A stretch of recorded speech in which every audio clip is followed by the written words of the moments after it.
gotta talk quick. This break might start.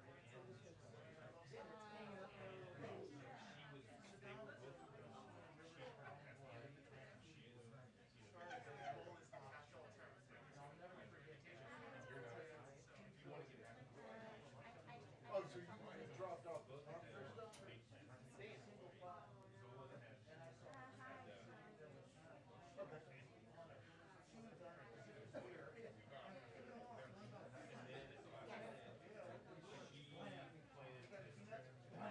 Oh, excellent. Okay, good.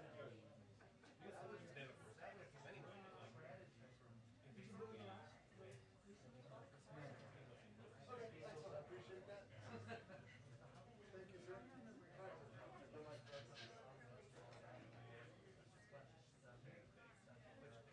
sir.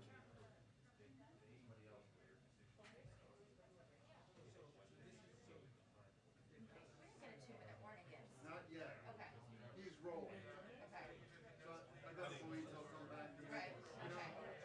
They're in a guest, and then I just worry that like they'll come to me and then they'll roll it. You know? Exactly. They'll time it perfectly. Huh? I know. It's my worst nightmare. Yeah, that would be better. And then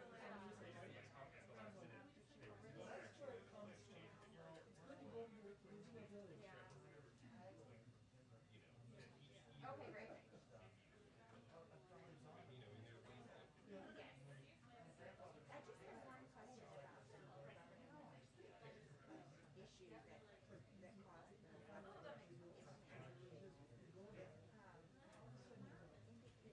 do you have more beer coming out of that somewhere?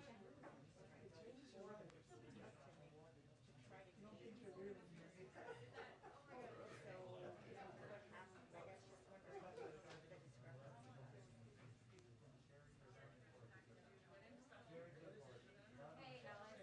How are you? Yeah, because everybody knows everything. They know you're trying. All right, great. Thank you. Wow, you should go. It's insane.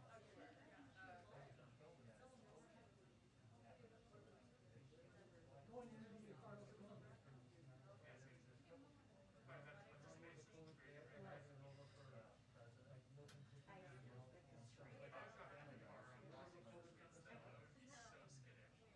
He's so nervous. Like every day, I'm just like, I don't know that they're not there. Because you know, when you sell it, and like they give you a list if you're traveling around the world, here's you show up at the airport and you look out the line, let's see. But in terms of today,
2:30. 2:30. Oh, tomorrow. Why don't they just tell us? That would be helpful. Hey, good afternoon to you, Sandra.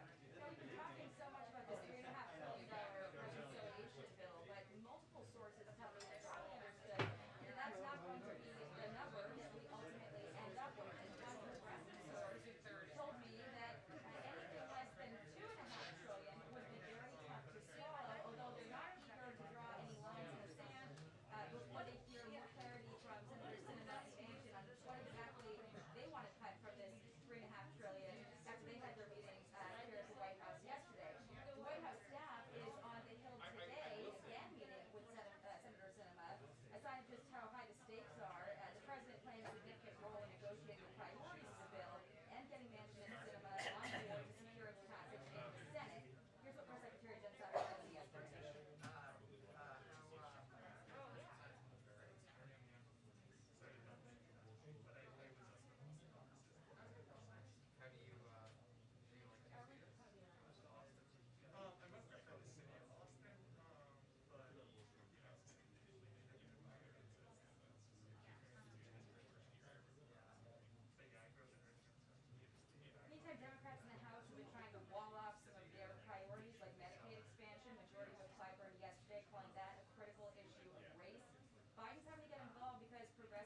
Try. Times try. Yeah, that's right. In different cars. That's her. One of my colleagues says to me that she can. I was like, that's exactly what I tried yesterday. Not going to work again. Well, give it another try, Michael. You think? Give it a, yeah. How did you, even if you wasn't there? How did they let you in if you wasn't there? Like there's no saying, it does seem like you ask a question one day, It and didn't, you it answer, didn't like someone you. else asks the same question next day, you answer. So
application for the Callaway date. Yeah, right, yes, yes, that's what it would be. I mean, So you're trying to slip the power in there. I was looking at the calendar yesterday, I was like, oh, well, Chicago got it. 2-minute warning for the press briefing. 2-minute warning for the press briefing.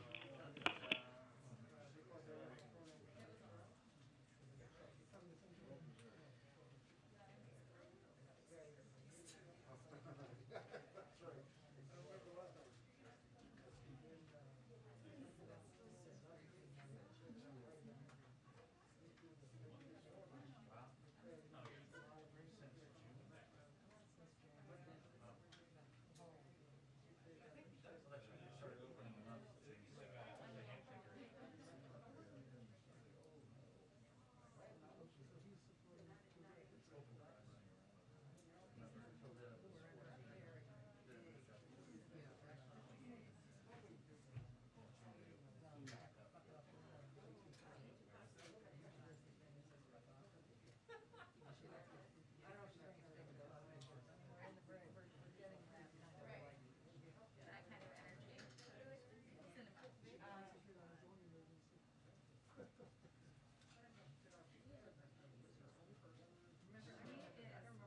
Close. She went to the funeral once wearing like that sweater with tests on it. I was like, oh, that's great. I remember it was longer than that, I know.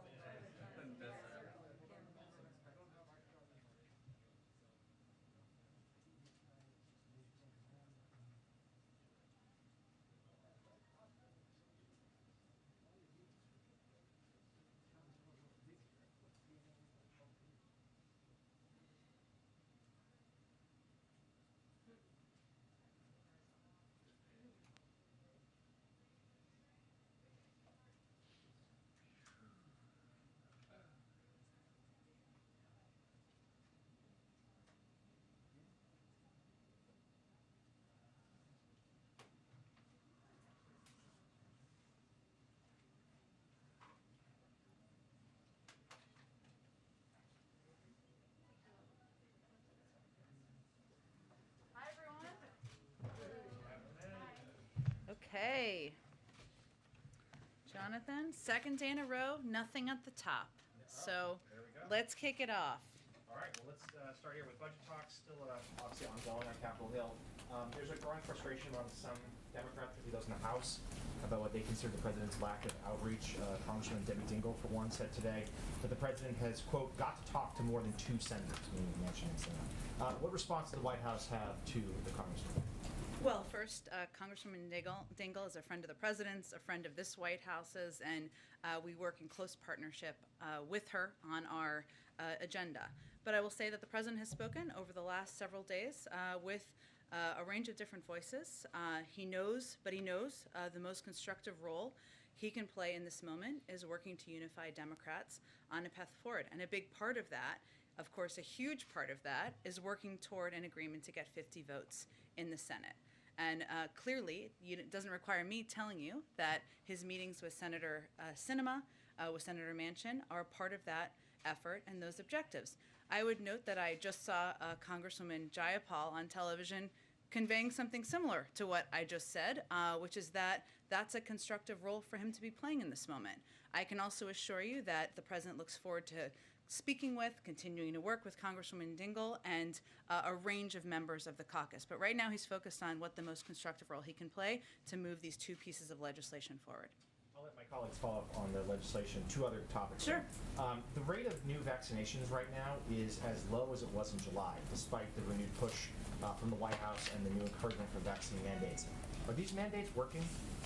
Well, Jonathan, first, we did expect that rates of newly vaccinated would decline over time, as they have in other countries with more mature vaccination programs. So if you look at the United Kingdom, you look at Israel, you look at Canada, as things have progressed, and as, of course, greater percentage of the population are vaccinated, the percentages per day, or the numbers per day, have declined. We expected that would happen, and the number of people remaining to be vaccinated each day is also decreasing.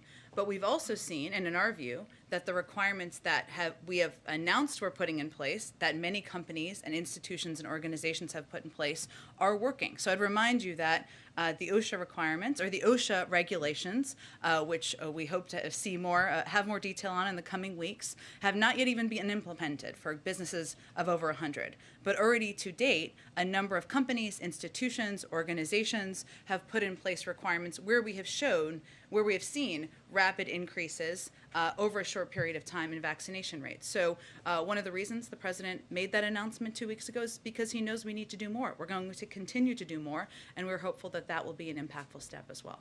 Okay, and last matter, the ATF nominee, David Chipman, gave an interview today in which he said he did not hear from the White House again after being told that he was going to be the nominee until he was told that he wouldn't be the nominee. And he said, he's quoted as saying that he felt like he was on an island and there was no plan B to get his nomination through. Did the White House drop the ball on this? Well, first, we share David Chipman's frustration that he wasn't confirmed.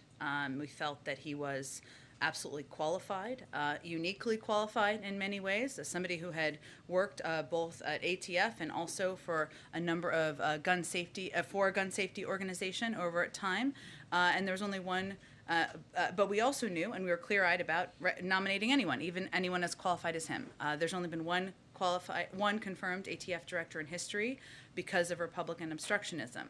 We moved historically quickly. There was a whole team of multiple people behind him. We engaged with members of the Senate, including the president engaged with members of the Senate about his nomination, and we were committed to getting it through. Unfortunately, we didn't have the votes to do exactly that. We also have been engaged with him about working to find a job in the administration. That's something that we are eager to do if there's alignment on that. But we believe in his qualifications. We absolutely worked to get him confirmed, but we weren't naive about how challenging that would be given the history. Jen, Go ahead. do you have a better sense of the top line numbers of Senator Sinema and Manchin now? I would point you again to Senator Sinema and Senator Manchin. I would say, Steve, I certainly understand your question. We knew that it would be a compromise, and that's exactly what it is.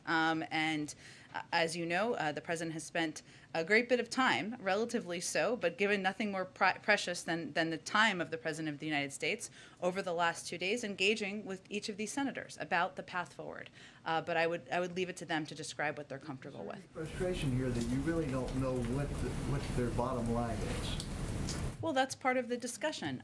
We don't really have the luxury to be frustrated around here. If you were easily frustrated, it's probably the wrong line of business for you. But I would say the president knew that this would require a range of discussions, negotiations, long conversations. He's obviously been through this before, 36 years in the Senate, 8 years as vice president, and even the success he's had to date as senator getting the American Rescue Plan through. We knew that.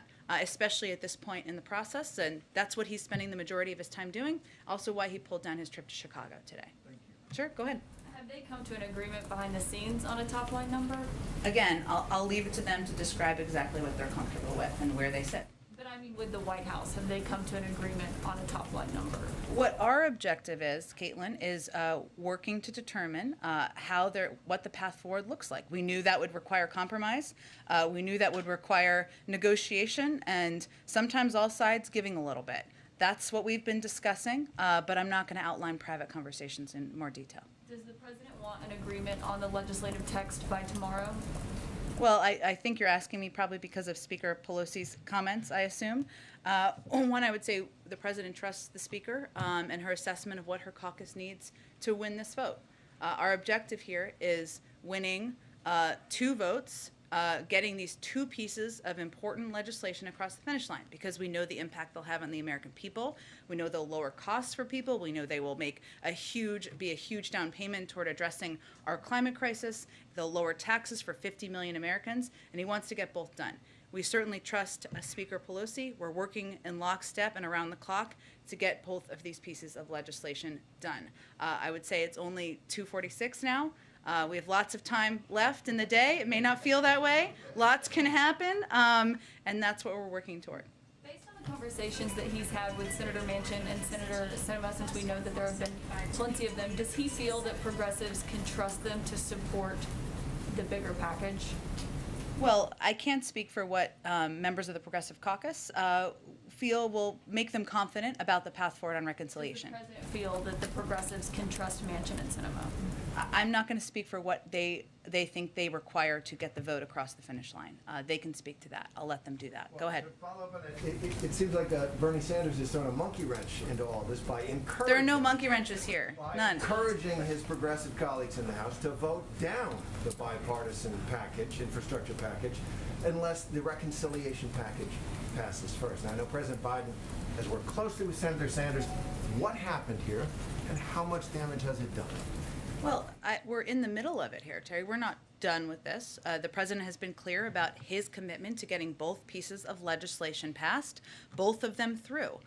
So right now what we're navigating through and we're working through is how we can get agreement, of course, 50 votes in the Senate on a reconciliation package. That's what we're discussing here.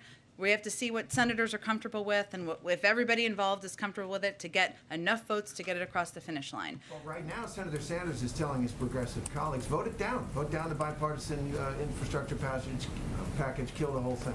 Well, I'm not going to speak for Senator Sanders, but I would say that there's more context of what a number of members of the Progressive Caucus are saying. What they want is they want a number. They want to understand what the path forward is on the reconciliation package. And ultimately, our objective here is to work towards unity, work towards an agreement. That's in process. We're not there yet, but we're working on it. On the other end of the ideological spectrum in the Democratic Party, Senator Manchin has said that he doesn't think the tax incentives and subsidies for renewables are needed right now, that they're not necessary right now. Can the White House commit to keep those? The president obviously proposed those in his initial package. He proposed a range of ideas in his initial package. I'm not going to negotiate from here. What we're looking to do is determine how we can get more than 50 votes to get this historic passage across the finish line. Bill? No commitment on those? I'm not negotiating from here. I could otherwise say this is in, this is out. We're not going to do that from here. We're obviously at a precarious and important time in these discussions. One more on another issue. In Iowa and Illinois, thousands of workers for John Deere have voted to authorize a strike when the contract expires tomorrow night, after the company proposed cutting overtime pay, increasing health care premiums, and more flexibility to close plants. John Deere has made $4.7 billion this year. That's a record for that company. The CEO is paid $16 million a year. That's a 160% pay raise. Is the president of the administration on top of this? Are they aware of that labor dispute?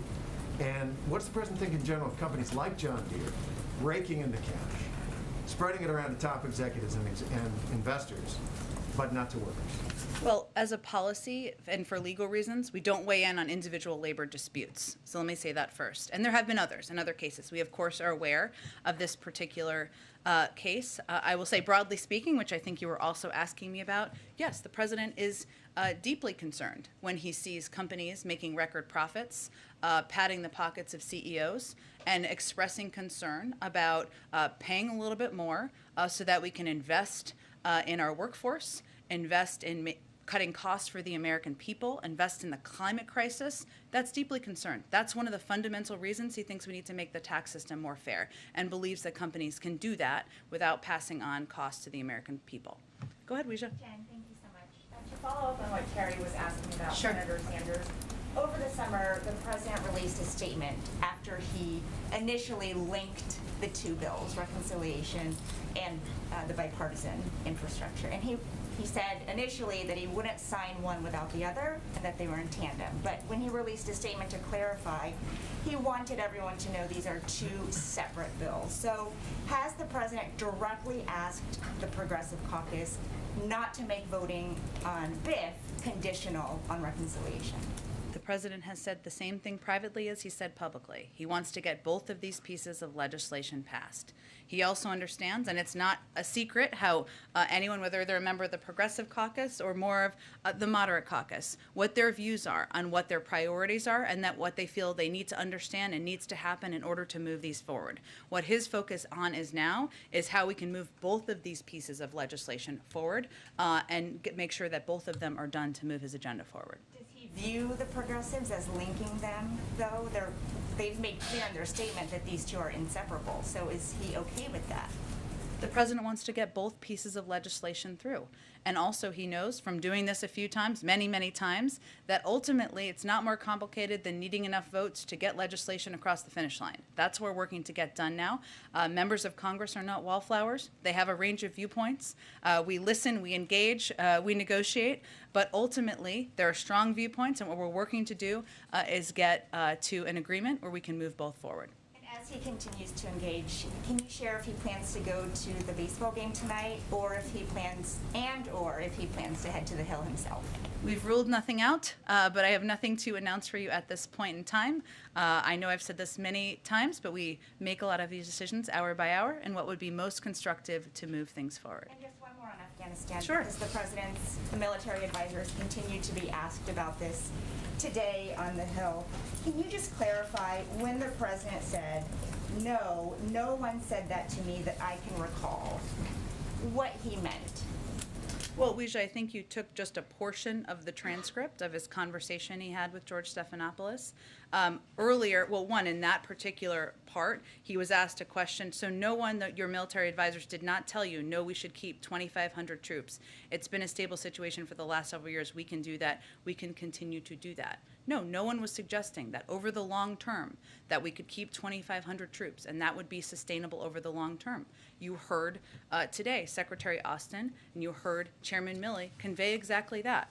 There would be impacts. We would need to increase troop numbers. We would face the threat and a potential war with the Taliban. There could be more casualties. There was not a single option that was presented that did not have risks, major risks, including those, and that would maintain the status quo of 2,500 troops over the course of the long term. So it was about sustainability. He was not saying that nobody told him 2,500 should remain.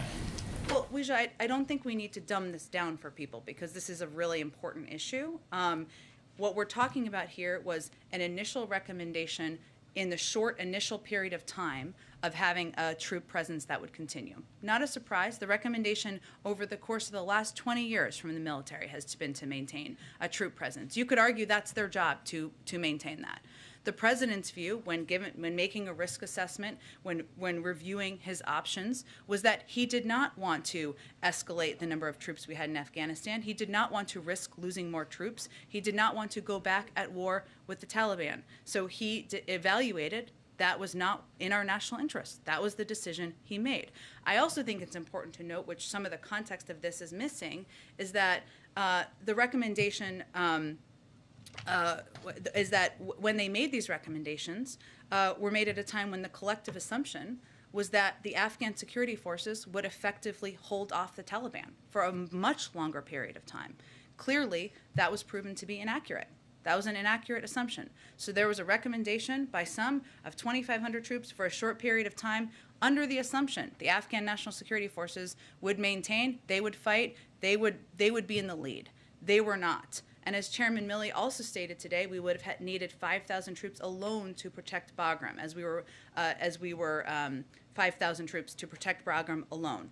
And that does not include what would have been needed to hold Kabul. So I think it's important to understand the context here too. Obviously, we know a lot more now than we knew several months ago, and there was no credible option to keep an ongoing presence of 25 troops over the long term. And what's clear now is that it would have been much higher than that, and they conveyed that today.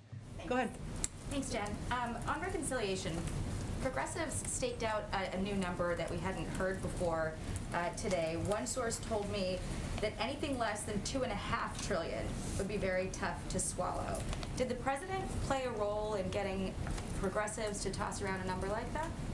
Well, I would say that we have had about 260, probably more like 300 now engagements with a range of members and their offices over the course of just September, including a range of progressive members and their offices. I think it's pretty clear we're in the middle of a negotiation and that everybody's going to have to give a little. So I will let them speak to what they might be comfortable with, what they'd be comfortable supporting and voting for, but certainly we knew that part of this would be potentially coming down in numbers. Can you still cover all of the priorities in the president's bill with a figure that is smaller than 3.5? And are there areas where things could be scaled back that are being looked at right now. One specific one there's been some talk about is community college. Is that an area that's being looked at, and is there maybe something with canceling student debt that could be a remedy for that? Well, Jackie, I'd first say that if Congress wanted to send the president a bill to cancel $10,000 in student debt, he'd happily sign it. That obviously hasn't happened at this point in time. There's plenty of time left in his presidency. I understand why you're asking. Yes, it would require some numbers coming down, just the math, the pure math. Should the number be lower than 3.5? And obviously, negotiating the number is part of what's happening at this point in time. But right now, they're also talking about what that looks like and what would be impacted. That's a live conversation, so I'm just not in a position to get into more detail from here. So, since the parliamentarians struck immigration out of this, Yeah. is there a new plan to address that in a different sort of, immigration push? And part of that, is there anything new on the border that the president's going to tie into that? Into the reconciliation package? Well, no, because the reconciliation package cannot include the immigration Right. provisions that were part of that. Is there Sure. going to be some different push? Well, maybe it will prompt a greater push on the Hill for comprehensive immigration reform. I mean, I think this news just came out from the parliamentarian just a couple of hours ago, or maybe even less time than that. And certainly it's a reflection of the fact that senators went back to look for another option that could be accepted by the parliamentarian. But these members have indicated that they are committed to getting immigration reform done. We are committed to getting immigration reform done. This, I expect, would renew a look for what the vehicles and options may be. Go ahead, Kelly. How would you describe the president's view right now about the trust factor within the Democratic Party? There seems to be a lot of public venting of concern about broken promises and not being certain from some members about what the end game looks like. What's the president's sense of the state of trust within the party right now? I think the president, and we all understand this to be an expected part of the process at this moment in time. Members have strong feelings about what their priorities are, what they want to be included in historic pieces of legislation. We understand that. I mean, they ran for office to come and get things done for their constituents, to fight for particular issues that are important to them, whether it's childcare, the child tax credit, community college, climate, and we're seeing that play out. Some also have strong views about what should not be in a package. So we understand that many members are looking to know and have confidence in their priorities moving forward. That's what we're seeing play out now. I don't know that the president has an assessment of trust. He just wants to be an arbiter between all the members, key components of the party on how we can get this done and move it forward. And how are you advising him of what the end phase of this will look like? Should we expect to see the president more publicly talking about these issues? Will we see him, in a more front stage role? So, since you can't talk about the negotiating behind the scenes, what tea leaves should we be looking for to signal where this is going to finally, the plane be landed at some point? You mean in advance of something passing or after something passing? Yeah, Before. Look, I think it's important for people to remember. I mean, the president announced these bills or announced these proposals back in the spring. Big major speeches he gave. He's spoken about it dozens of times publicly. We've sent the cabinet out through the course of August to also make the case. I think what you're going to continue to see for this moment of time, Kelly, is a lot of these private conversations and discussions with a range of members about how to move things forward. And yes, he's the first to tell you that we need to continue to communicate with the American public about what's in these packages. But if we're talking about this period of time, over the next 24 hours or so, I would expect you to see him continue private conversations, and that's how he'll spend his time. Go ahead. Yes, thanks, Jan. How confident is the White House at this point of a vote on infrastructure tomorrow, or do you think that could slip into next week? Have you gotten any assurances? Or? Well, this is why we all came to Washington. It's like an episode of a TV show. I'm not in a position to look in a crystal ball here. Which TV show? Maybe The West Wing, if something good happens. Maybe Veep, if not. I'm not sure. I will assess tomorrow where we stand. In all seriousness, Catherine, we're not in a position. I said before it was 2:46. It's 3 o'clock now. Expect our team, the president, just to give you an update, is going to be working around the clock the rest of the today, overnight, into tomorrow morning, And we're going to be working in lockstep with Speaker Pelosi. He trusts her implicitly. He knows that she knows what her caucus needs. There's a shared commitment to winning this vote. But right now, I just can't look into a crystal ball quite yet. And on General Milley, does President Biden still have confidence in him and his role, given his conversations with the press that he talked about? If he spoke about President Trump, will he speak in the same way about President Biden? I would say first, he absolutely has confidence in Chairman Milley. He's worked side by side with him over the last 9 months through clearly some difficult times, difficult decisions in his presidency. He has a different relationship with Chairman Milley than I expect President Trump did. I can't speak to that relationship, but he does have trust in him. And one really quickly, Alabama's governor wants to use COVID relief dollars to build new prisons in the state. Is this something that the White House will weigh in on or try and move to stop this? Just prisons in general, or? The reporting is that they're looking to build prisons. I would be surprised if that was the intention of the funding, but I'm happy to check with our COVID team and see what the parameters are on that. Go ahead. More broadly, does the president have confidence in each and every member of his national security team? He does. You've mentioned that the president has done many deals on Capitol Hill. He's been around a long time. But one thing that's different now from the time that Joe Biden served in the Senate and even as vice president is, well, the political dynamic in the country is different, and in particular in the Democratic Party. Does this president have difficulty relating to or understanding the demands of the progressives in the Democratic caucus? Or do the people around this president who may have served with him in the Senate have difficulty relating to progressives and understanding their needs and concerns? Well, I would tell you that I think there's a fair number of people who might consider themselves quite progressive in this administration. Also, what the president proposed, the basis of the Build Back Better agenda, I think any member of the Progressive Caucus would tell you, is an incredibly progressive bill and proposal. It includes a historic investment in addressing our climate crisis, a historic investment in lowering the cost of childcare, elder care, community college, universal pre-K. Those are incredibly bold and progressive ideas that are also very popular among the American people. So I think that kind of tells you how aligned the president is with a number of the progressive members' objectives. But in this moment where he needs their support for his other priorities that have already passed the Senate, how's he working to cajole them, twist their arms, trade horses? Is he having difficulty getting that done? I don't think that's an accurate depiction of what's happening right now. And again, I'd just point to the comments of Congresswoman Jayapal on television. Everybody knows here, and we can convey to the American public accurately, that what's happening here is the members of the Progressive Caucus want to have an understanding of the path forward on the reconciliation package. They have stated that publicly. You know why? Because they think it's a historic progressive package that will make bold changes into addressing our climate crisis, into lowering costs for the American people, bringing more women back into the workplace. They want to know that there is going to be support for that package moving forward in the Senate, and that it will get passed. That's what's happening right now. The role the president is playing is working to get 50 votes in the Senate. That's a role it sounds like they're happy to have him play. Go ahead. If he does go to the Hill tomorrow, do you think he would meet with all Democrats or just a few? Would he meet with Republicans? We'll see. The day is young. I'll just keep saying that. That's the theme of the day. On the debt ceiling, have there been any serious discussions in the White House about alternative options to raising the debt ceiling? Any discussions about Plan B? No. The only option here is having this pass through Congress. That's what we're working to get done. Thanks, Jen.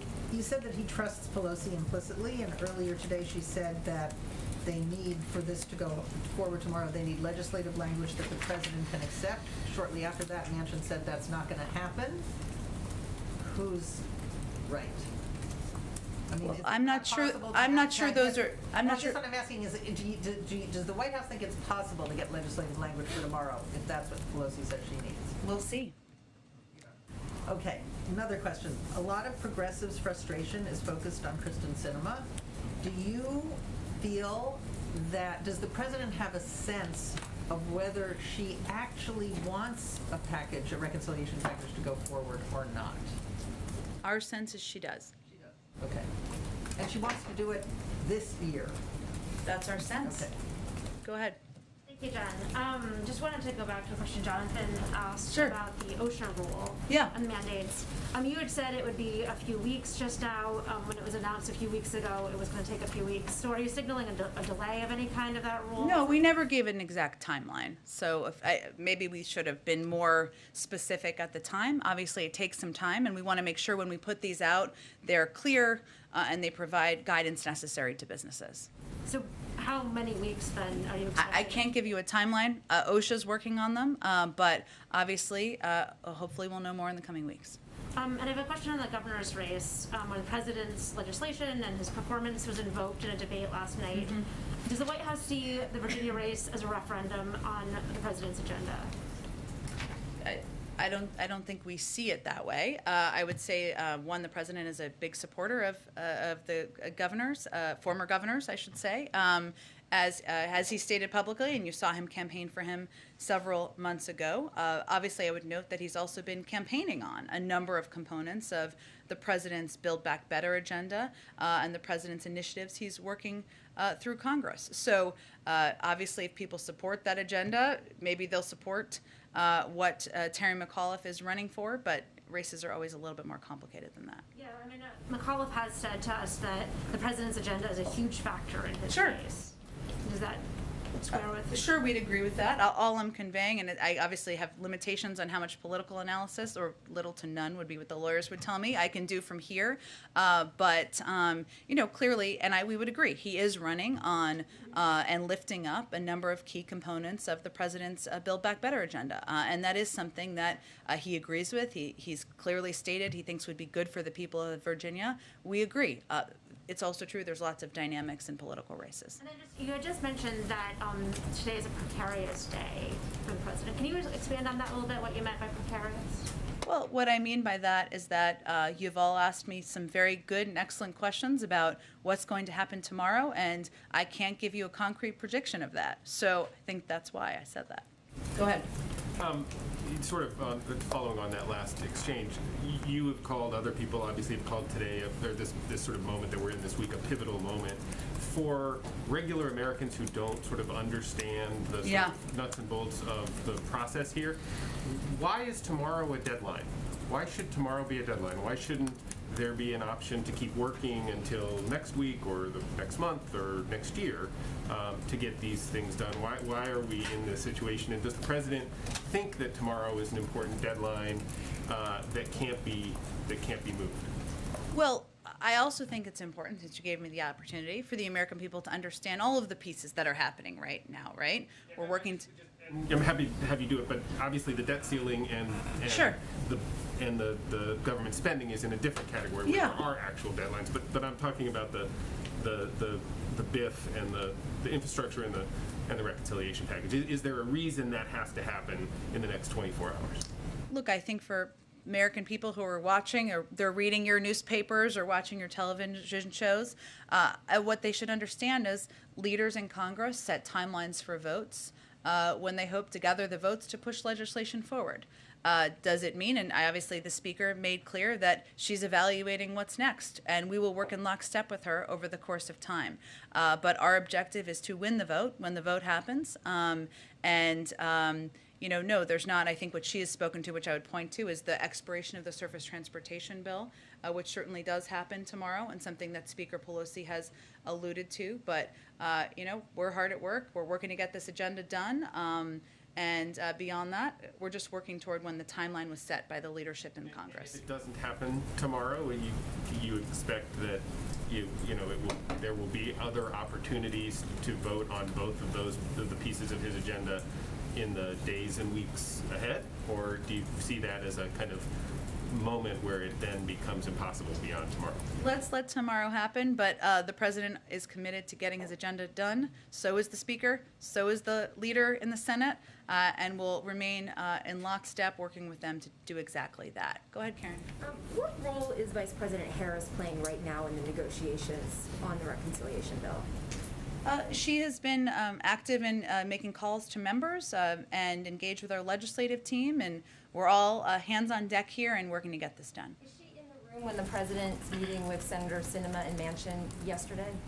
I'd have to check. Obviously, she has her own schedule of events and meetings and things she does, and she obviously engages with the president sometimes and separately at times. I'd have to check if she was in those meetings yesterday. I want to go back to something Kelly had asked, but also, is she going to go up to Capitol Hill to do any meetings in person? We'll see. Day-by-day evaluation. Stay tuned. To Kelly's question, we haven't heard from the president since Monday. You said a few moments ago that there are many ideas in the reconciliation plan that are popular among the American people. You say that a lot. You've heard the president talk about this. Does the White House not see value then, right now, in this crunch time, in the president talking publicly about those ideas as a way to put pressure on some of those lawmakers? Well, these ideas are already very popular, thanks to all the work that's been done and thanks to the fact that when they were proposed, they were meeting huge needs that the American people had been talking about for some time, including addressing the cost of childcare, of elder care, of college, of preschool for families, of addressing the climate crisis, of rebuilding our roads, our railways, and our bridges. These are things the American people, regardless of the political party, support and continue to support at huge majorities in most cases. So there's nothing more valuable, as I said earlier, than the president's time. And right now, the best way we can use his time is to have these conversations with members at this pivotal time to get things across the finish line. I promise you he will be out there talking about these policies and these initiatives, how they help people, how they lower costs for the American public in the weeks ahead. But in this moment, we had to make an evaluation of the best way to use his time. Go ahead. Thanks, Jen. How are the White House and the federal government preparing for a possible shutdown tomorrow? Just in contingency plans. You just said that there's only one possible way forward on this, but also that you cannot predict the actual outcome of tomorrow. On the debt limit. Yes, there's one possible way forward. On the CR, our intention is to on the government shutdown, I should say, our intention is to get a CR passed and so that we do not shut the government down. Of course, OMB has been preparing for any contingency.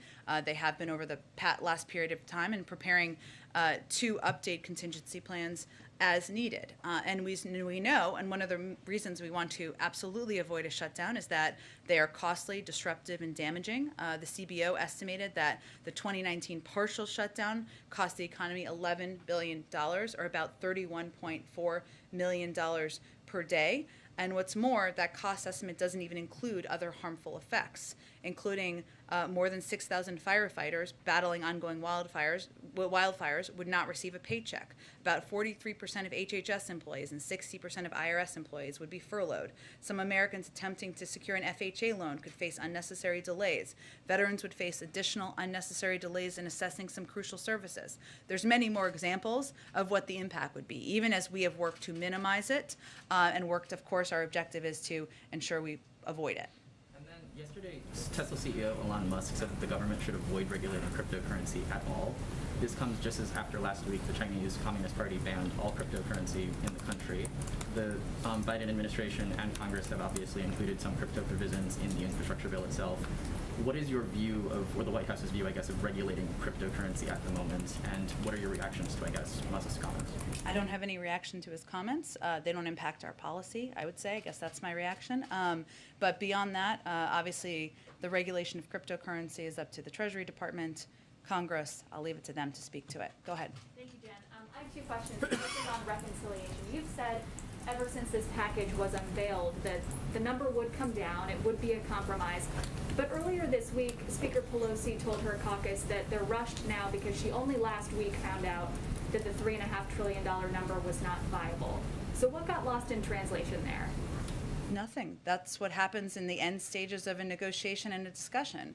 And what Speaker Pelosi is evaluating and has been is the same what we have been evaluating. How can you get enough votes to get a piece of legislation passed? And ultimately, you need the majority. And as the Speaker of the House and the leader of the Democratic caucus, that's part of her job. Well, was she not under the impression, as it appears the White House was, that the number would have to come down in order to secure those votes? Well, we've always said there would be a compromise. There would need to be. And I would leave it to her to speak to what she felt was necessary. But I think it's also pretty standard in the last 10 days or 2 weeks of a discussion or negotiation for people's positions, their bottom lines, including within a caucus, to be clarified. And then on the debt ceiling, you've said that the president has engaged hundreds of times with lawmakers on these legislative packages on reconciliation and on infrastructure, but that is trillions of dollars in new government programs. And I'm wondering what the rationale was to negotiate all of these new packages before there was a deal to raise the debt limit to pay for existing government spending. Well, I'm glad you said that, because there's some confusion about that sometimes, not from you, but none of the discussion about the debt ceiling has anything to do with the discussion about additional programs. Look, I think the president's view and our view has been the debt ceiling has been raised 80 times in a bipartisan fashion over the course of history, including 3 times during the prior administration, even right after the passing of $2 trillion in tax cuts that were not paid for.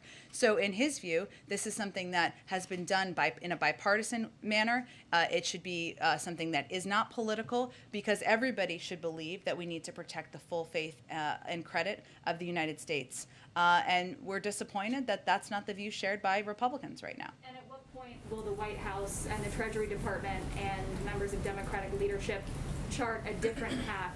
At what point will it become clear whether you're going to get 10 Republican votes or not? Well, we're working on options now. You've obviously seen Leader Schumer look to move forward with Democrats.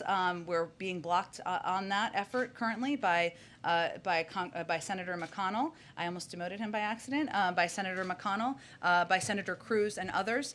And what's so absurd about this is that these are individuals, especially Senator McConnell, who have made very clear in the past about their concerns and the risks of the U.S. government defaulting. This is why it's never happened in the past. It would have a huge, devastating impact on our economy. He knows that. He stated that publicly. He still won't vote for it, and he still is trying to stop us from raising the debt limit.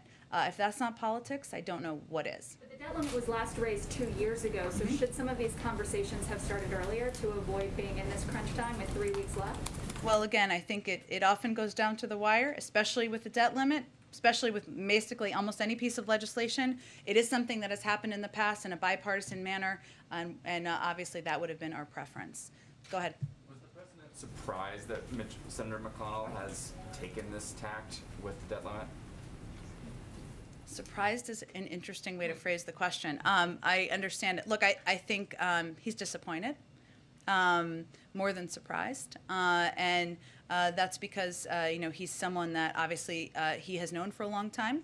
He's worked with on legislation and on initiatives in the past. There are obviously clear areas of strong disagreement, and that's okay. The president's clear-eyed about that as well. But at the end of the day, protecting the full faith and credit of the United States, ensuring we're paying our bills, ensuring we're not going to have a devastating impact on American families, we're not going to see the markets drop, is something that there should be bipartisan support for, and there has been historically. So, disappointed. Go ahead. Given how things have gone with companies putting vaccine mandates in place, does the White House view this as a positive sign for how its own mandates for federal workers and larger companies is going to be treated? We do. We see it as a good sign and as a model. And there have been, some of these companies have been much bigger, larger companies where they have effectively implemented these mandates and requirements. And for the most part, we have not seen a mass exodus of employees. Yes, individuals have decided not to get vaccinated and then have therefore no longer been employed. That's nobody's preference. But for the most part, we've seen an increase in vaccinations in these companies, which makes workplaces more healthier, right? People feel more confident in these workplaces. It's also good for the economy, which is something that Goldman Sachs predicted, that the country would see a positive impact on employment as a result of the president's policy. We're seeing that in companies. A lot of these CEOs have spoken to that.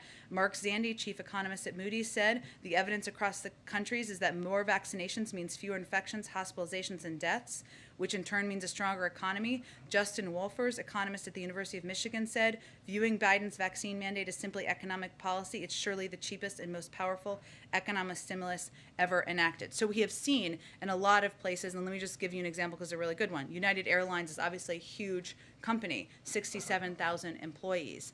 They lost 593 employees, or decided not to get vaccinated, less than 1%. They're at a very high vaccination rate. That's a good sign, and we're seeing that in many companies across the country. At the same time, the president's poll numbers on COVID have dropped.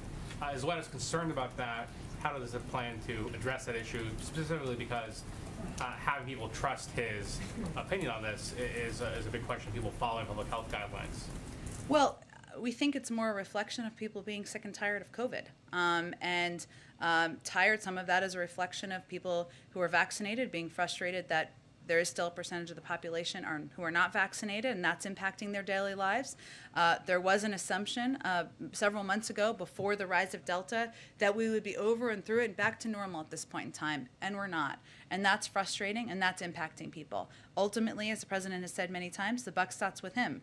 The way to solve it is to continue to get more people vaccinated, get people's lives returning back to normal, and that's what we're working on every day. Go ahead. Thank you. One on Afghanistan, one on Haiti. First of all, 12 Democratic senators are asking the president to establish 2 leadership positions, one in the presidency and one at state, to deal specifically with the humanitarian crisis in Afghanistan. And implied in that request is that, there's more to be done than just resettling Americans, and that the White House still has unfinished business or maybe hasn't done it properly. So I guess I would just ask, what do you make of that request and of that allegation? We agree that there's more work to be done in Afghanistan, it's important and imperative that humanitarian assistance is able to reach the people of Afghanistan. This is an issue that the president raised with the UN Secretary General when he was at the UN General Assembly just last week. This is one of the reasons also that we've been working so hard with the Qataris to ensure there are flights operable that can get into the country to get this humanitarian assistance out to people in the country. We do have a range of officials who are working on exactly this from the State Department and from the White House. I don't know the specifics more of this particular request, but we agree there's more work to be done. We have staff who are committed to doing exactly that. Haiti, I just need a reaction to Haiti's Prime Minister dissolving the Electoral Council and delaying elections until 2022. And then secondly, there's a perception among the Haitian community in Haiti that the U.S. government paid their government to take the migrants back. I just wanted you to clear that up. Is that true? So first the PM and then did the U.S. government pay the government? Well, on the second piece, that is not true. We, of course, have been providing a broad range of humanitarian assistance, and I don't know if that's what the analysis is based on. Hard to know. And we are going to continue to support leaders in Haiti, including with humanitarian assistance, with security assistance. We obviously have a strong presence, a diplomatic presence on the ground led by an experienced ambassador. In terms of the particular announcements, I had not seen that before I came out, so let me check with our national security team and I'll get you a more specific reaction. Go ahead, Yamiche. Hi, thanks so much, Jen. Representative Ocasio-Cortez just said that the most helpful thing President Biden could do would be to, quote, say we're going to pass these bills at once. That eliminates the infighting. Is the president willing to do that? And if not, why not? The president is working in lockstep with Speaker Pelosi, the leader of the Democratic caucus, about how to get both of these pieces of legislation forward. We know there's a range of ideas. We welcome those, but we also trust Speaker Pelosi's ability to count votes. So just to be sure, the president is sort of uncomfortable with saying, we're just going to tie these two bills together and sort of... The president's uncomfortable with none of that. What the president's objective, though, is to get the pieces of legislation done. And while we appreciate the Congresswoman's ideas, the leader and the Speaker of the House and leader of the caucus probably has the best sense of how to get these things done. And I was talking to a lawmaker yesterday who called the president the closer. I wonder if the president himself sees himself that way. Does he see his role as being the closer here? Well, I would say at this point in time, what his focus is on, I'll let other people label it and give baseball analogies should they choose. Would welcome those. But, the president's focus is on, yes, unifying the caucus, resolving disagreements, reminding people of what's at stake here, what we're trying to do here, which is address the climate crisis, lower costs for the American people, cut taxes for 50 million Americans, 4 million small businesses. Yes, there's disagreements, important to litigate and talk about and hear and in Congress, but ultimately to the American people, they want relief. They want more breathing room. He's reminding people of that, and yes, he's also somebody who's been through a few of these battles, fights, litigations, negotiations before, and that's what he's working to get done, to close it. One last question, which is, the White House staffers are going over to the Hill, or have gone over to the Hill to meet with Senator Sinema. Is there anything to take away from the optics of that? There are some who are reading into the fact that the White House is going to the Capitol Hill instead of the senator coming here. What do you make of that? We go up there a lot. I know people don't focus on it all the time, but as anyone who knows our legislative team, many of you do, can attest, most of them came from Capitol Hill, a lot of them recently. They know these senators, they know these members, they know these offices. It's a quick cab ride, happy to do it, and not a big deal at all on our end. Okay, go ahead. Jen, I have something else, but a quick point of clarification in response to what you said to Chris when he asked you about the president's poll numbers in COVID. Yeah. You said that the way to solve it is to continue to get people vaccinated, get people's lives back to normal, and that's what we're working on every day. Did you mean by that that's part of the way to bring the president's poll numbers up on that issue? Yeah. I mean, what we're talking about here is people's frustration around COVID and that they're still living through difficult times. Life is not, they're still worried about their kids going to school. They're worried about vaccine requirements in workplaces and wanting to know that they're safe. They're worried about their grandparents. That's frustrating. That's hard. That's emotionally exhausting. We recognize that. The best thing we can do is to continue to plow ahead, work to get more people vaccinated, more companies implementing mandates, and do more to get the pandemic under control. Sure, and speaking on the companies and the mandates, I hear what you're saying on the coming weeks in OSHA, but for businesses who are looking at this and wondering when they reasonably can expect that this rule will go into effect, should they interpret coming weeks as sometime this year? What should they make of that? Yes, they should, but they should also know and understand that we're working to ensure that these rules, regulations provide as much clarity as possible. There will still be questions. Every business is dealing with different challenges, but that's what they're working toward, and that's what their objective is. And then on a final note, the president received his booster shot on Monday. For Americans who are weighing whether or not they should get a booster shot, how's the president feeling? Did he have any side effects? He's been feeling great. He's been so busy working and meeting with all these senators. I haven't even had the chance to ask him if he's had any side effects, but he's been working full days and has been feeling good post-booster shot. Go ahead.